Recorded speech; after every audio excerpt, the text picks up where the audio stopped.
In 2005, a woman in her 40s walked into a police station in Australia and told a story that still haunts detectives to this day. She'd been held against her will and forced to do unspeakable things since she was only 13 years old, and the details of her ordeal were almost too disturbing to believe. But what made the situation even more twisted was that the monster who had done this to her was her own father. Hey everyone, welcome back to my channel. My name is Summer Sanchez, and on this channel we talk about crime cults and heinous history. Today we're talking about the Moe incest case, and this case has a lot of similarities to the Fritzl case. If you are familiar with the Fritzl case, then you already know how bad this story is going to be, because Joseph Fritzl was a man from Austria who kidnapped his own 17-year-old daughter and imprisoned her in a DIY dungeon that he had built under his home. He kept her there for 24 years, and over the course of those years, he impregnated her multiple times. And the perpetrator in this case that we're talking about today has been referred to as the Joseph Fritzl of Australia.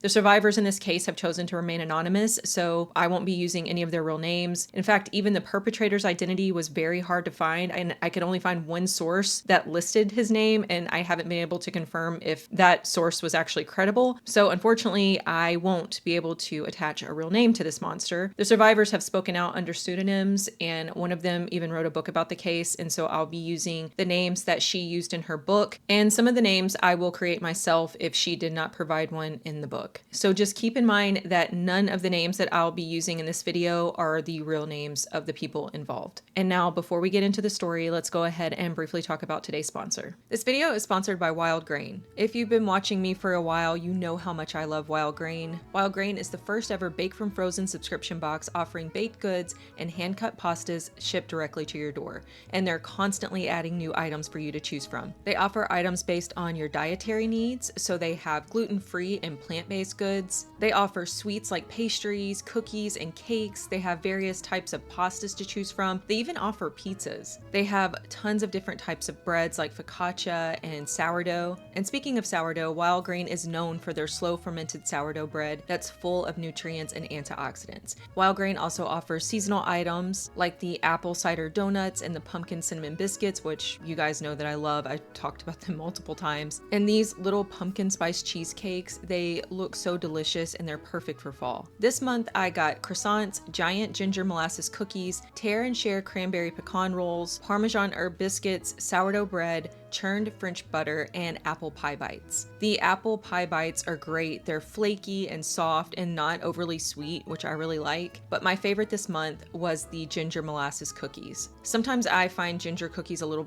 too spicy. I don't know if that's the word that I'm looking for, but you know what I mean. Sometimes the flavor is super intense, and these cookies were not like that. You can definitely taste the spiciness of the ginger and the richness of the molasses, but it's not overwhelming. And everything from Wild Grain is baked from frozen and ready within 25 minutes or less. So you don't have to worry about taking bread out to thaw or rise before baking. You can just pop it right into the oven straight out of the freezer. It cannot get any easier than that. And Wild Grain is also committed to giving back because they donate 2 meals for every order to the Greater Boston Food Bank and other organizations fighting hunger. And those seasonal items that I mentioned earlier, they're only around for a short time, and so if you want to try out any of those fall items, do it now before they sell out. Just click the link in my description box and use my code SUMMER to get $30 off your first box, plus you'll get free croissants for life. A big thank you to Wild Grain for the continued support on this channel. Now let's get into the case. This story begins in 1960 in the town of Richmond in Victoria, Australia. And since we don't have a name for the family that we're talking about today, I'm going to be calling them the Smiths. So the Smith family consisted of the dad, who we'll call Sam, and a mom who we'll call Nancy. And Sam and Nancy had met in a psychiatric hospital when they were both in their early 20s. I'm not really sure what they were in for, but they met at a place called Lorndale Hospital, and Nancy ended up getting pregnant almost immediately after they met. Nancy was actually engaged to another man at the time when she met Sam, but Sam was known to be a charmer and he managed to win Nancy over, and they slept together and she ended up getting pregnant pretty much immediately. This was all happening back in the 60s, and so there was a lot of pressure on, a couple to get married, even if they weren't ready, if they were expecting a child. But this was the absolute worst decision that they could have ever made, because Sam and Nancy were absolutely terrible together. Now, despite going to the hospital for treatment for their mental health, neither neither Sam or Nancy continued treatment once they were released. This caused a ton of issues in their marriage because you have these two people who are both struggling with their mental health and they're not doing anything to address it, which can be a recipe for disaster in itself. But then you add in the fact that they're practically strangers because they had just met before Nancy found out she was pregnant. They also had a lot of financial problems. So this is not the greatest start to a marriage. They ended up having a daughter, and she is known as Catherine in this case. And after Catherine, they went on to have 3 more kids in pretty quick succession. They had 3 boys named Michael, Greg, and Simon, and all of those children were born within the span of 7 years. So very quick turnaround. The family didn't have a lot of money. Like I said, they were living in a housing commission house. As far as I could tell, it's like public housing provided by the government for people who are low income and they need assistance. So they were living in this little 2-bedroom house. It was pretty tight quarters because they were a family of 6. And life in the Smith house was insanely dysfunctional. First of all, Nancy was not the motherly type. She did not want any of these kids. She was very cold towards her children. She didn't really take an interest in any of them. She would tell them all the time that she did not love them, that they were an inconvenience to her. And because Nancy was struggling with her mental health, she would have these bouts of extremely deep depression. And during those times, she would completely stop doing anything for her children. And so from a very young age, Catherine started to pick up the slack and help out with the younger kids. Nancy wouldn't pack lunches for the kids most days, and so she started waking up super early in the morning so that she would have time to pack lunches for her brothers for school. When money was extra tight and there was barely any food in the house, Catherine would steal cigarettes from her parents, and she would go and sell them for money just so she could buy some food for her brothers. When Catherine was only 12 years old, she had to prepare an entire Christmas dinner for the family because Nancy said that she just could not physically do it. Obviously, Nancy is not mentally well. We don't know exactly what's going on, but there's definitely something, which is terrible. And I understand that depression can have a major impact on performing just everyday tasks that can be completely debilitating. But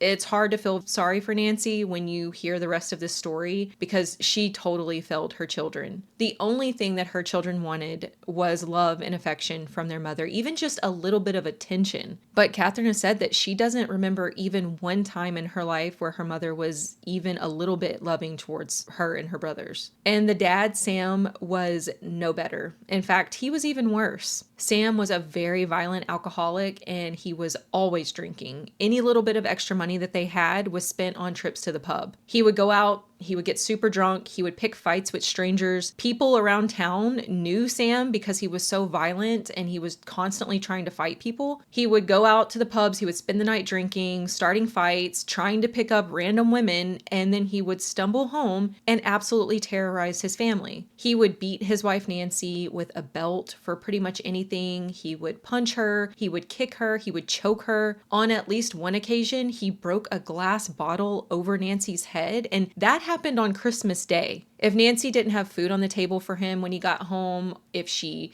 didn't have the house clean enough, he would beat her. And during the times when Nancy was having a depressive episode and she was in bed, if Sam came home and none of the chores were done, dinner wasn't cooked, she would be beaten, but then she would turn around and beat the children for the beating that she just got because in her mind, it was Catherine and her brother's responsibility to pick up the slack. And so if she was going to get punished, so were they. Nancy targeted Catherine the most out of all the kids though, because she didn't like the close relationship between Catherine and Sam. Sam definitely favored Catherine over the boys, and I think we all know why he was favoring her over the boys, which we will get into later. But Nancy picked up on this favoritism, and she would punish Catherine for it as if it was her fault. Nancy was actually jealous of the attention that Sam showed Catherine, and she sort of viewed Catherine as like her competition or something. And Catherine was like an elementary age child. But even though Sam did favor Catherine, that did not mean that she was exempt from his cruelty. Sam would beat all of the kids with belts. He would punch them. He would push them around. He would also call them terrible names. He was always calling Catherine a slut. Again, she is like 7 years old at this point, and he is calling his 7-year-old daughter a slut. Catherine has said that slut became her second name because her father would call her that so often. He would also do this thing thing to Catherine where he would take all of her hair in his hands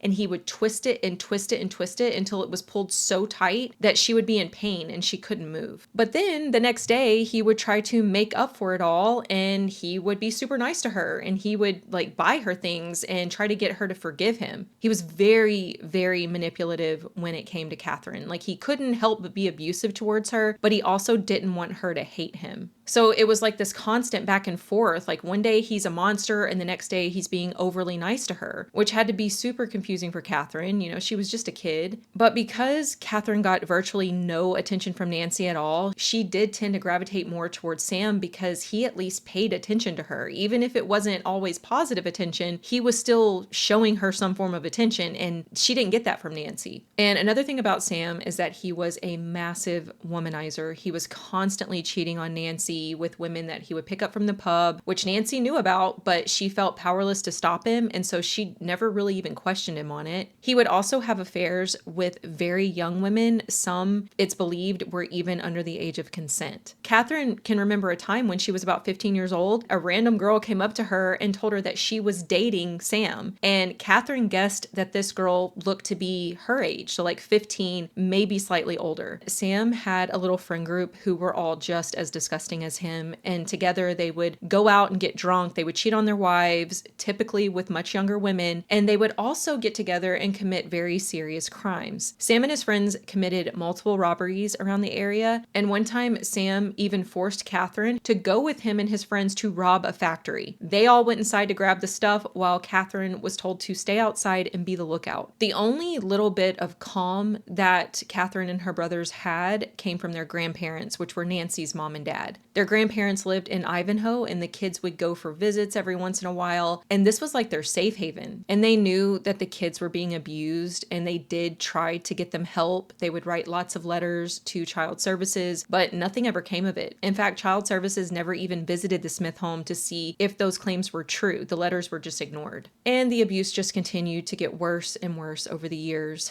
Sam nearly killed Nancy on multiple occasions. There were times when he would wrap his hands around Nancy's throat and choke her, but he was always very careful to stop right before he did any permanent damage. Now, Nancy did manage to kick Sam out a few times, but every single time that this happened, he would end up breaking into the house. One time she kicked Sam out, and later that night he returned to the house, he punched out a window, crawled through, and then proceeded to casually walk around the house, dripping blood everywhere, like nothing had happened. Sam's behavior eventually became so erratic that he was forced to go back into a psychiatric hospital for treatment. And you'll see that this happens countless times throughout the story. Sam was constantly in and out of psychiatric hospitals, but they never really got a solid answer as to what was going on with him. He was seen by multiple doctors, and they each said something different. One doctor thought he was, quote, a heavy drinking schizophrenic, and he had a character disorder and a hysterical personality. Then another doctor thought that he might have something like physically wrong with his brain, like maybe he had a tumor or an aneurysm or something. And then another doctor that he saw thought that maybe there was nothing wrong with him at all and he was just a shitty person. And it was around this time that a counselor actually recommended that Sam and Nancy split up. The counselor could see that,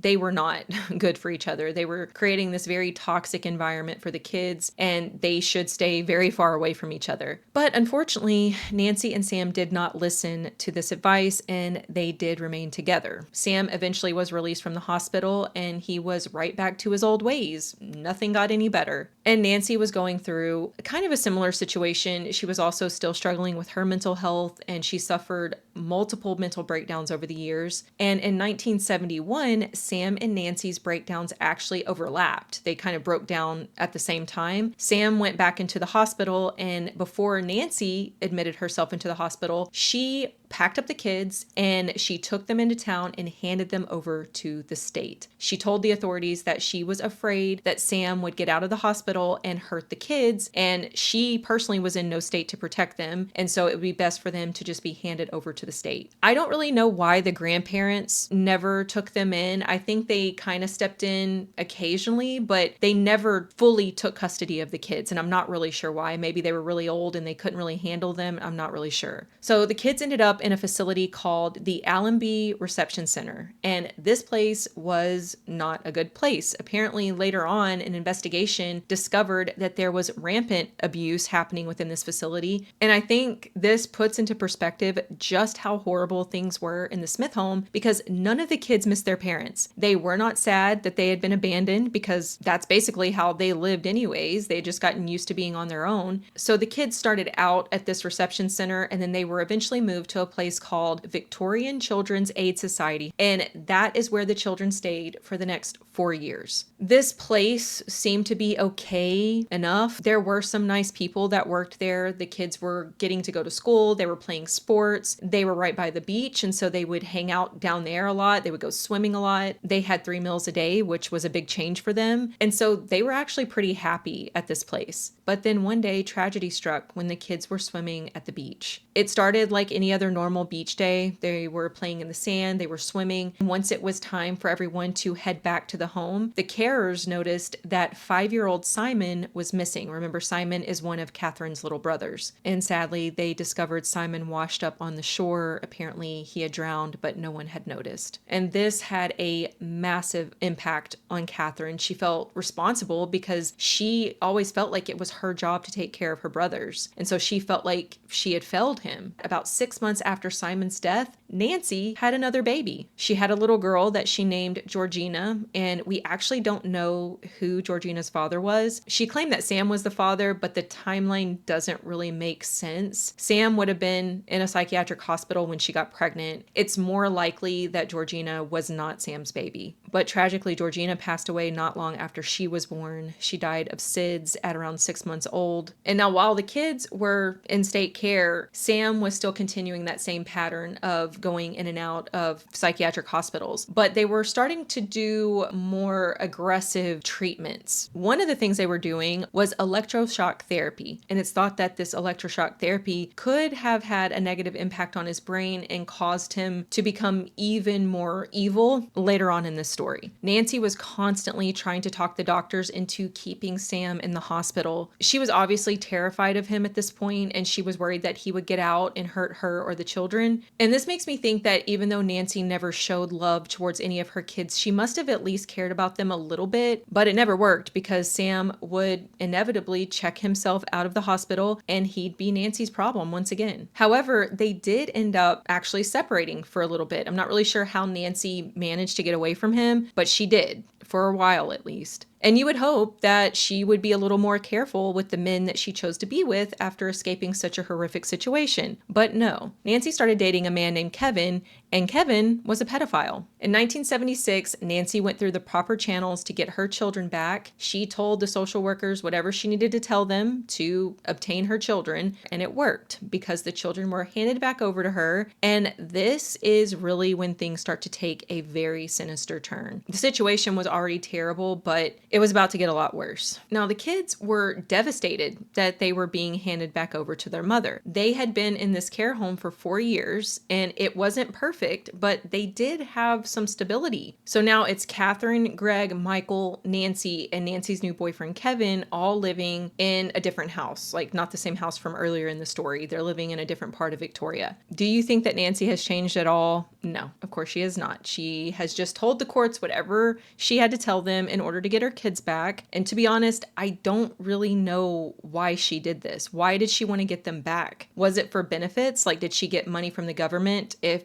she had the kids in her custody? Or did she actually intend to try to repair her relationship with them? I don't know, but if the reason was to repair their relationship, she did a terrible job because things pretty much went right back to the way they were before. She had a super strained relationship with all of her kids, but especially Catherine. She would force Catherine to do all the housework. She would force her to take care of the other kids. And if that wasn't bad enough, one day when Catherine was 12 years old, Nancy's new boyfriend, Kevin, sexually assaulted her. And when Catherine got up the courage to tell Nancy what Kevin had done, she did not believe her. Even after it was proven by a doctor that he had assaulted Catherine, Nancy still said she did not believe her. Kevin was eventually charged, but for some reason he was allowed to remain free until the trial because he was saying that he didn't do anything. He pleaded not guilty, and he was allowed to go back to Nancy's house and remain living in the home with Nancy and the kids. Catherine was forced to live with the man that assaulted her. Kevin ended up changing his plea to guilty. He still denied that he had done anything, but he claimed that he just didn't want to put Catherine through the pain of a trial. And in the end, he was sentenced to 3 whole months in prison. Nancy and Kevin did end up splitting up after this, but not because Nancy was disgusted by him or anything. No, they broke up because the social workers forced them to break up after Kevin physically assaulted Catherine's brother, Greg. And the social workers also told Nancy that Sam needed to know what Kevin had done to Catherine because he was the father. He had a right to know. But they also said that they were not going to tell him that Nancy needed to do it. But Nancy decided that Catherine, the 12-year-old victim, should have to tell her estranged father that some random man assaulted her. And Sam was absolutely furious when he heard this, and he demanded to be let back into the house to live with the family. And guess what? That's exactly what happened. Sam was allowed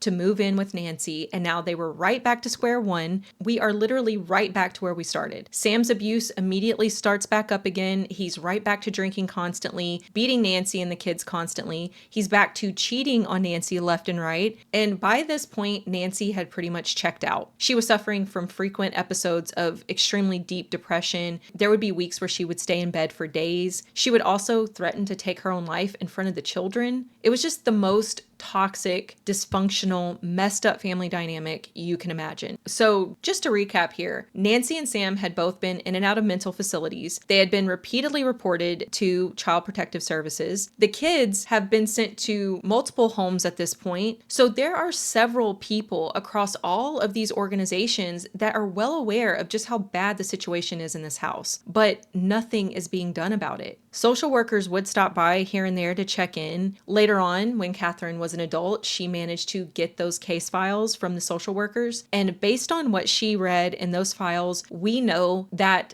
social services was very much aware of how bad the situation was. If anyone had stepped in, it could have saved the children years of abuse. And Sam would not have had the chance to commit one of the worst crimes Victoria had ever seen. When Catherine was about 13 years old, Nancy had once again kicked Sam out of the house. And social services this time is like, you guys cannot get back together. If you get back together, we're going to take the kids from you. And so they separated. The boys went to live with Nancy, and Catherine was allowed to choose which parent she wanted to live with. Ultimately, she chose to live with Sam mainly because her relationship with Nancy was terrible, and she thought that living with her dad might be better since he had always kind of favored her, like maybe he would be nicer to her. But life with Sam was anything but nice. He was drunk every day by 4 o'clock in the afternoon. He was extremely volatile. He was unpredictable. Nothing had changed. And then the situation got so much worse. One day when Catherine got home from school, Sam called her into his bedroom and he told her to strip her clothes off and lay down next to him on the bed. Catherine knew what was about to happen because she had just gone through this with Kevin, and she was terrified. And she was also confused because why was her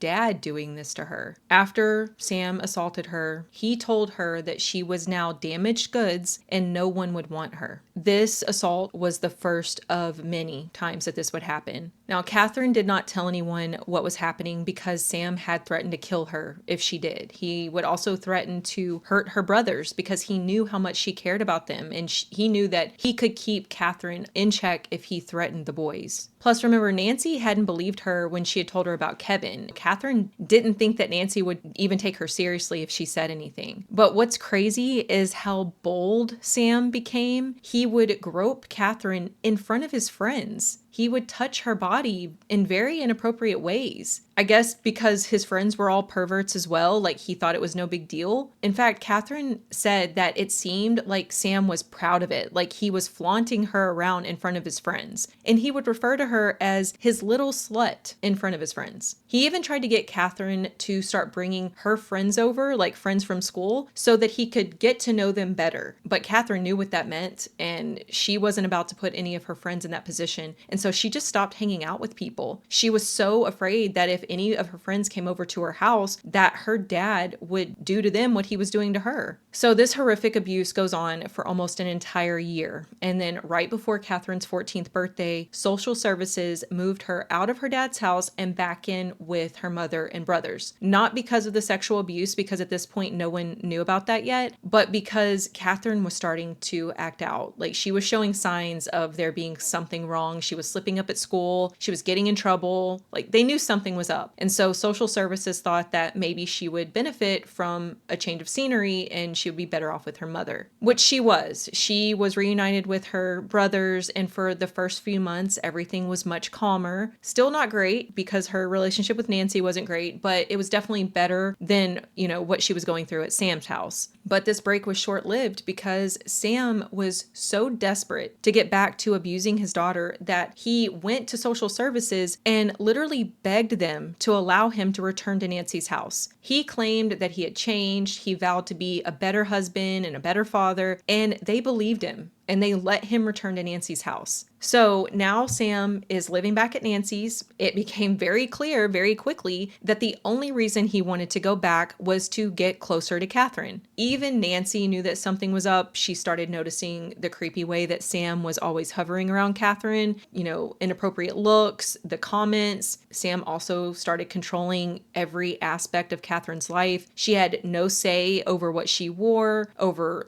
who she talked to. She wasn't allowed to talk to any boys at school. And if Sam found out that she was talking to boys at school, she would be beaten. And eventually the sexual assaults started happening almost daily. And Sam was progressively getting more and more violent with Catherine, especially if she ever resisted. He would slam her against the wall. He would choke her. He would punch her. He would whip her with a belt. And Sam wasn't quiet about this. He would do this in front of Nancy and the kids. They would watch Sam drag Catherine into the bedroom kicking and screaming, which absolutely horrified her brothers, but Nancy still just turned a blind eye. Even when Catherine finally got up the courage to tell Nancy what Sam was doing to her, she still did not believe her. At least she claimed that she didn't believe her, but she knew what was going on. When you take into account how jealous she was of Catherine and how she didn't like the relationship between Catherine and Sam, she had to know what he was doing to her. Instead of helping her daughter, though, she just accused her of lying, and she became increasingly more jealous of her over time. She told Catherine that she didn't like the attention that Sam was giving her, as if Catherine wanted that attention. Catherine resorted to running away. She ran away several times over the years, but it never failed. Sam would always track her down and drag her back home. One time, Catherine ran away and she was arrested for truancy, and while she was in police custody, she told them what Sam was doing to her. She said, "My dad is forcing me into an incestuous relationship with him." But their response to that was that they couldn't do anything about it unless she came into the police station with an adult to file an official report. Catherine had no adult to go with her. Nancy was the only other person she ever really talked to. Nancy was still claiming that she didn't even believe the allegations, so she had no one. And once again, nothing happened. Then one day there was a social worker that stopped by for a welfare check, and Catherine took a chance and she was like, okay, I'm going to tell this lady what's going on. Thankfully, she did actually take it seriously. Catherine was sent to a place called Win Layton, which was a home for girls in Melbourne or Melbourne. I'm still not sure how to pronounce that. I've heard it both ways, so someone tell me in the comments. And Catherine was actually really happy about this. She just wanted to be as far away from her father as possible, and she felt safe at Win Layton. Even though it wasn't the greatest place, there was apparently a lot of abuse that happened within this home as well. It later came out that the girls were being used as test subjects for the Depo-Provera shot, which is a contraceptive shot. And Catherine did actually receive that shot while she was there. But she did enjoy living there for the most part. However, that did not last because the counselors at Win Layton have to be some of the most incompetent people I've ever heard of. First of all, Catherine told them all about the abuse. She went into detail about what Sam had been doing to her, and you would think that this would have disturbed them beyond belief, and they would have done whatever they could do to protect this teenage girl from her father's abuse. But instead, they sent a letter to Sam inviting him to come to the home and have counseling sessions with them and Catherine. They were inviting Catherine's abuser to come sit down and have chats about the abuse and find a way to fix him, because their ultimate goal was to eventually send Catherine back home. And again, why they did not immediately call the police, I have no idea, but it just kind of sticks to the trend of this story. And I was surprised by this, but Sam did actually show up for a few of those counseling sessions. And there were times during these sessions that the counselors would leave Catherine alone in the same room with her father. In the files, the counselors wrote that they observed a, quote, sensual and close relationship that was not normal for a father and daughter. They also wrote that Catherine regressed massively after each of these meetings with her dad, and that Catherine told them that she did not want a relationship with him. Catherine also started self-harming after this. She would injure herself by cutting. Sometimes she would burn herself with a hot iron. And after all of that, the counselors thought that the best course of action here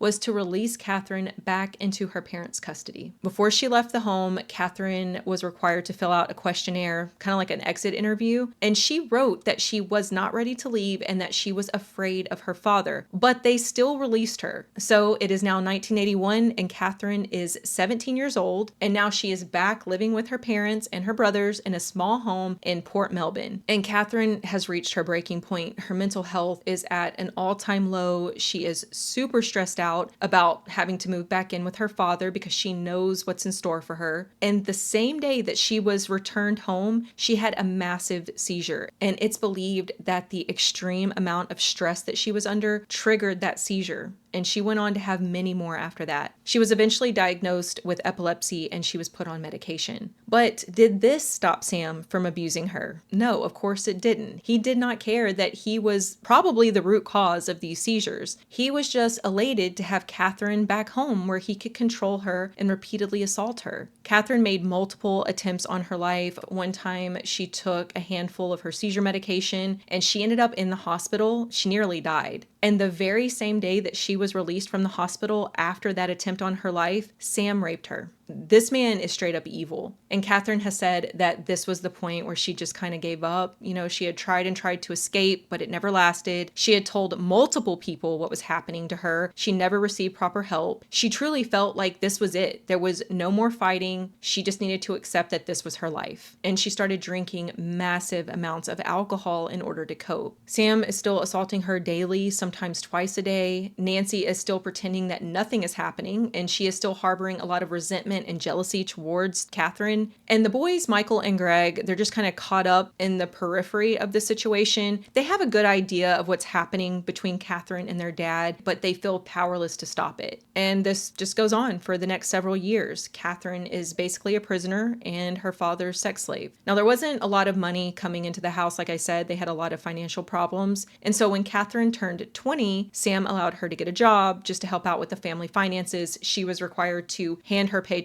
over to him every payday. But she started working at a shop called a tab shop, or TAB. I don't really know what that is. I think it's a betting place. Someone correct me if I'm wrong. But she started working at this shop, and Catherine's coworkers could immediately tell that something was off about her relationship with her dad. Sam would walk Catherine to work every single day. If he didn't have to work, he would just sit outside the shop all day watching. And if he did have to work that day, he would walk her to her job, and then he'd go to work and come straight back to the tab shop and sit outside and watch. He would take note of who was coming in and out of the shop. His favorite pub was right across the street from the shop, and so he'd be getting drunk while he was watching her. And then once Catherine's shift was over, he would walk her home. And Catherine's coworkers noticed this, and it really creeped them out. Like, they knew something was not right. But there was one person who worked in the shop that Catherine managed to get pretty close to, and this person's name was Richard. And Richard became kind of like a shoulder to cry on. Catherine would tell him a little bit about what was happening at home, and they got to be very close. And eventually they started having a secret romantic relationship. I am not sure how they managed to sneak around, because not only did they have Sam constantly watching over them, but Richard was married. He had a wife and kids, but Richard really felt sorry for Catherine, and he really wanted to help her to get out of her situation. And so he ended up finding her a place to stay in another town. And one day she managed to sneak away, and Richard got her settled into this new place, and she was finally free.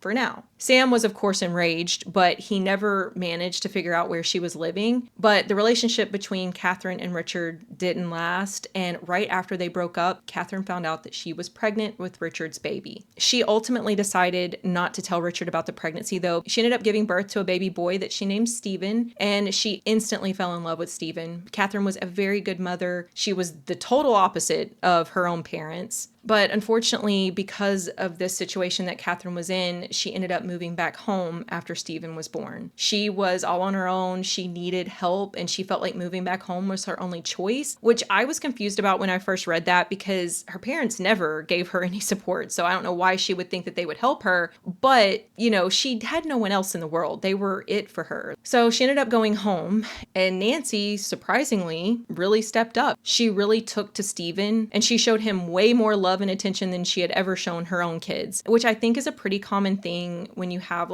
parents that aren't the greatest. It's like once they're grandparents, they try to make up for the mistakes that they made with their own kids through their grandchildren. But this was not the case for Sam. He was truly a monster. He was over the moon elated that Catherine was back, and the daily assaults immediately started back up again. And if you can imagine, Sam became even more controlling. Catherine was now not allowed out of the house without permission. If she did leave the house, she had to report who she spoke to, where she went. He even enlisted the help of his disgusting friends to keep an eye on the house while he was out. And they would give him a full report on everything they saw while he was gone. And there would be very severe consequences if he heard something that he did not like. So everyone in this house was terrified to make even one wrong move, especially Catherine, because she was always scrutinized harder than the others. Because at this point, Sam viewed Catherine more as a wife than a daughter. And then in 1990, when she was about 25 years old, Catherine found out that she was pregnant with her second child, and this time Sam was absolutely the father. She gave birth to another baby boy, and she named him Anthony. Over the course of the next decade, Sam impregnated her 4 more times. 2 of the pregnancies ended in miscarriages, and the other 2 went to term. She had 2 more sons who she named Bradley and Matthew, and all of these babies that were fathered by Sam were born with medical issues. One of them was born with liver and kidney issues, and he was so sick for the entire first year of his life that he ended up having to have one of his kidneys removed. All of these babies were being born in the same hospital, and every time Catherine would refuse to give up the name of the father. The family dynamic was very weird. You have all of these babies being born with congenital issues. No father is ever present or named on the birth certificate, and no one at the hospital ever asked any questions. And you know who else did not ask any questions? Nancy. She never once asked Catherine, who is the father of all of these children? And she knew that Catherine wasn't allowed to ever leave the house, so she had to know who the father was. And every time Catherine would give birth, Sam would start raping her almost immediately after. He would do it during the pregnancy as well, but he wouldn't give her any time to recover from having a baby. She never had a break from the abuse. So now it is 2001. Catherine is about 37 years old, and the family moved to a city in Gippsland called Moe.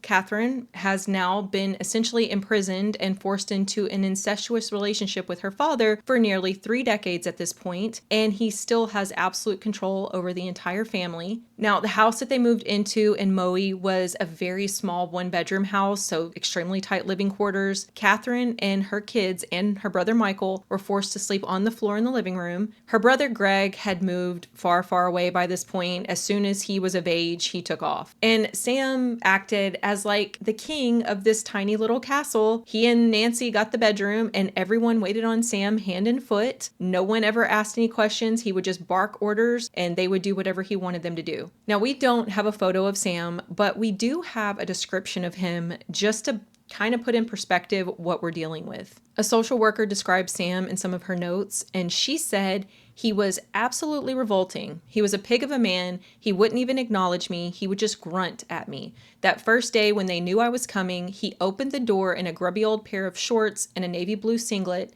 his stomach hanging out. He was dirty, and he grunted at everyone, barked orders at them without even really using words. It was just a noise. Unshaven, dirty, no shoes, and missing teeth. This man was a truly horrible creature, evil. As I got to know them, I could see the control he had over her, which was Catherine, and it wasn't normal. And it was obvious that he was a very violent man who ruled the family with fear. But thankfully, Catherine was finally on her way to freedom.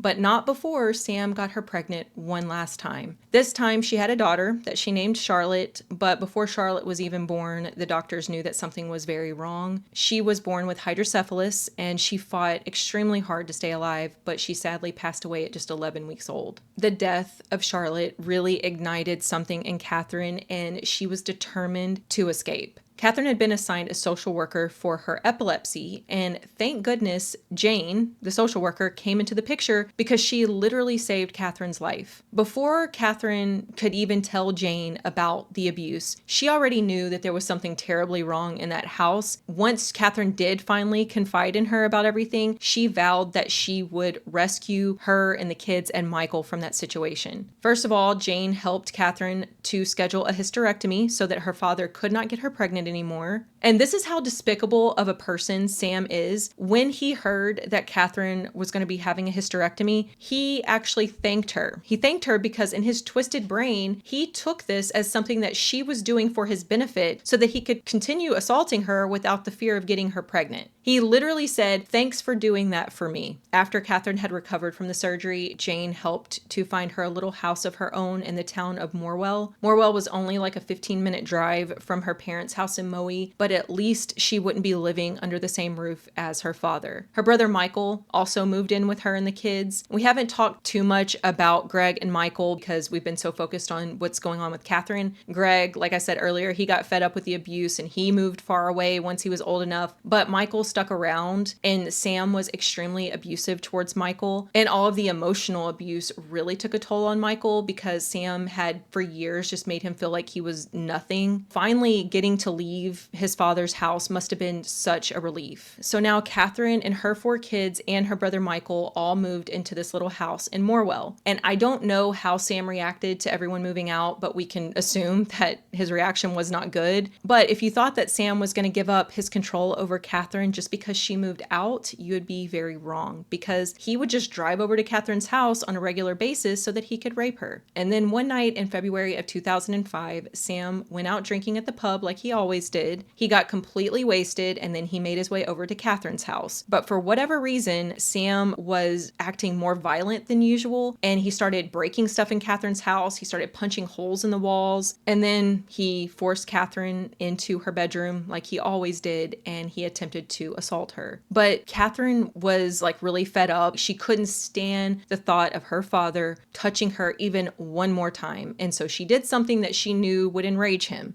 She resisted. She told Sam not to touch her, and she attempted to break free. But Sam quickly overpowered Catherine. He threw her on the ground. He started repeatedly punching her in the stomach. And then he proceeded to very violently assault her. Sam had abused Catherine for 30 years on an almost daily basis, and so this had happened hundreds of times by this point. But this night was the most brutal and the most disturbing attack that she had ever been subjected to. After this attack, Catherine sent the social worker Jane an email, and this is what she said. "I don't think I can keep this stuff in my head much longer without exploding. They say you're supposed to love your father. He says he loves me, but I don't know anymore. I sometimes think it would be better for everyone if I provoked him into killing me, then he'll pay for it. I don't have any energy to fight anymore. I sunk to the lowest for me with him the other night. I gave in to letting him do something I hate, but he loved. I just don't have the energy to fight him. He made me realize that I'm nothing but a piece of meat, and that's all I'll ever be." And when you remember that she's talking about her own father in this email, it just makes it even more heartbreaking to read. But thankfully, Jane came to Catherine's rescue because she knew she needed to get her out of that situation once and for all, or someone was going to end up dead. And so she started devising a plan to get Catherine to a safe place far away from Sam where he couldn't find her. The first part of the plan was to convince Sam and Nancy that Catherine and Jane had some sort of disagreement and they were not on speaking terms. They decided to do this because Sam did not trust Jane. He didn't really like her because he knew that Jane actually cared. She was like the one social worker that truly cared about Catherine. I think he saw her as a threat. And I think he also had a feeling that she knew all of his dirty little secrets, which she did. And he knew that if Catherine wanted her to, Jane could help her escape. So if he thought that Jane and Catherine were on the outs, then he wouldn't be worrying about Jane trying to intervene. So Catherine worked on that part of the plan. She tells her parents that she's no longer speaking to Jane. Meanwhile, Meanwhile, Jane was secretly contacting safe houses around the country, making arrangements for Catherine and the kids and Michael as well, because Catherine wasn't about to leave her brother behind, and so they brought him into the planning as well. They decided it would be smarter if Catherine would be the one to leave first, just to get everything set up at the new house. If Michael went to go set everything up, that would put Catherine still in the house in Morwell, which means that Sam would be constantly still coming over. But if Catherine wasn't there, Sam had no reason to visit. He only cared about going and assaulting Catherine. That's the only thing he cared about. That's the only thing he came over for. So Michael agreed to take care of the kids while Jane drove Catherine to the safe house, which was about a 6-hour drive from Morwell. And I don't know the name of the town that they fled to. All I know is that it's a town near the coast and it's like a 6-hour drive from Morwell. And part of the plan was to tell Sam and Nancy that Catherine had just taken off and abandoned the kids. And he was supposed to act super angry with Catherine. Then about a week later, once Catherine had the house all sorted, Jane went back to Morwell and picked up Michael and the kids. They all jumped into the car and they drove away and they never looked back. And they started building their lives in this new town. They did have to still be discreet because they were essentially in hiding. For all they knew, Sam could be trying to track them down, which they did end up finding out later that he was contacting relatives to see if anyone had seen them. But thankfully, he never managed to find them. Catherine started going to therapy, and with the help of her therapist, in July of 2005, she finally went to the police and told her story. It took her over 4 hours to detail everything that Sam had done to her, and the police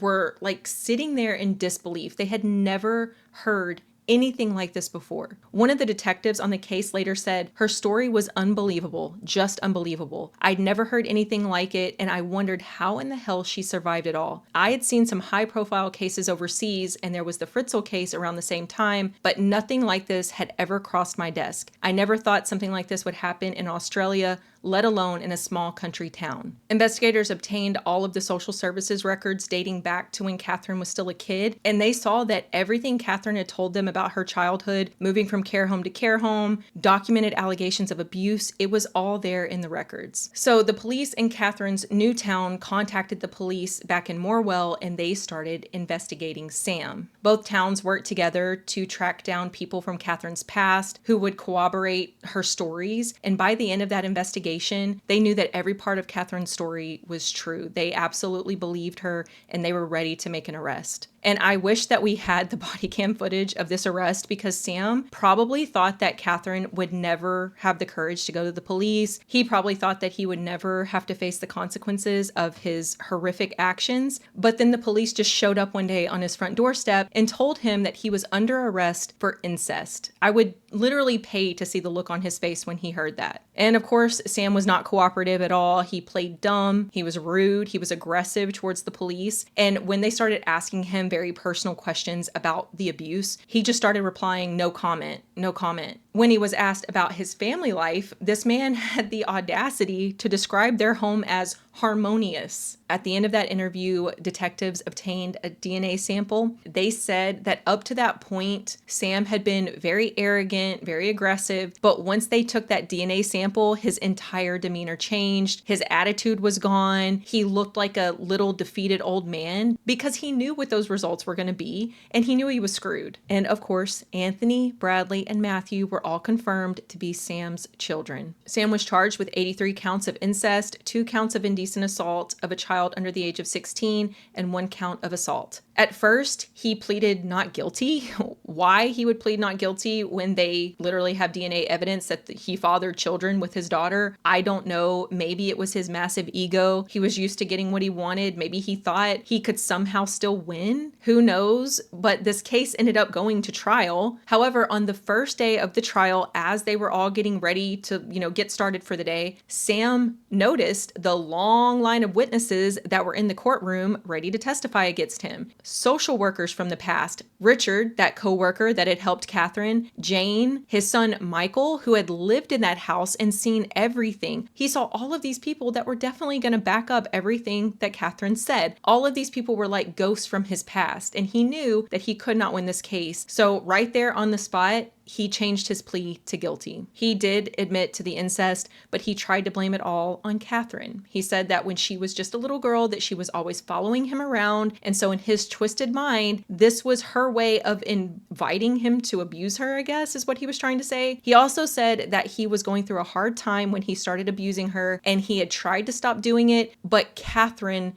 told him not to stop. And in the end, Sam was sentenced to 22 years and 5 months in prison, and he was required to serve at least 18 years of that sentence before being considered for parole. He was checked out by the prison doctors, and they found all kinds of medical issues. He had emphysema, he had lung cancer, he also had a lot of issues related to his heavy alcohol consumption, he had high blood pressure, high cholesterol, but I'm happy to report that he somehow managed to survive long enough to serve most of his prison sentence, and he died in prison in 2024 at the age of 81. And what about Nancy? We have not checked in with Nancy in a while. Well, after Sam was arrested, she just took off, and she's never made any contact with any of her kids or her grandkids. Nancy, in my opinion, should have been held accountable for doing nothing to help Catherine. She was absolutely a victim of Sam's as well, but she was also a mother and a grandmother, and she had an obligation to do something to help them, but instead she chose to just bury her head in the sand, especially when it came to the sexual abuse. Catherine eventually sued the government over the gross mishandling of her case over the course of her life. So many people had failed her and her children and her siblings, so many missed opportunities to rescue them from Sam. She won the case and she received a settlement, but the amount is unknown. But I just hope that Catherine and the kids and Greg and Michael have been able to pick up the pieces and enjoy their lives now that Sam is no longer in the picture. And that is all I have on this case. Please let me know what you think about this one down in the comments. Don't forget to click the link in the description box if you're interested in trying Wild Grain. It's a great service. I highly recommend it. I do have a cult case that I've been working on, and that video will be going live in about a week. And I'm confident that most of you have never heard of this group, so be on the lookout for that. And as always, I appreciate each and every one of you for watching, and I will see you next time.